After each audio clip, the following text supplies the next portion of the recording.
Hi అండి, ఎలా ఉన్నారు? ఈరోజు పూజ అవగానే బిటర్ గార్డ్స్ చూద్దామని వచ్చానండి, ఉన్నాయేమో అని. బిట్టర్ గార్డ్ని ఏమంటారు? కాకరకాయ. సో కన్నడలో వచ్చి ఆగులకాయ అంటారండి కాకరకాయని. సో కాయలు అయితే చాలా ఉన్నాయండి, కోసాను కొన్ని. నాకు ఎన్ని కావాలో అన్నీ కోసుకున్నాను. ఇంకా చాలా కాయలు ఉండాలి, ఇంకా కొంచెం టైం పడుతుంది పండడానికి. వైట్ కాకరకాయలు కూడా వచ్చినాయండి, కానీ అలా సగం పండిపోయినాయి. సో అవి వేస్ట్ అయిపోయినాయి కాయలు. నెక్స్ట్ టైం చూడాలి.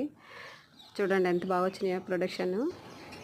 చూసారా ఎంత పెద్ద పెద్ద కాకరకాయలు, అంటే చాలా పెద్దవి అండి కాకరకాయలు ఇవి.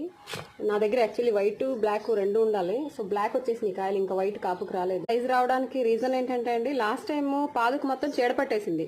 సో చీడపట్టినప్పుడు నేను ఒక మెడిసిన్ కొట్టాను, మీకు స్ప్రే చేశాను. స్ప్రేయింగ్ గురించి చెప్పాను కూడా ఆ వీడియోలో. సో ఆ స్ప్రే చేశాక చూడండి, ఒక వితిన్ 15 డేస్లోనే ఇంత కాయ వచ్చింది.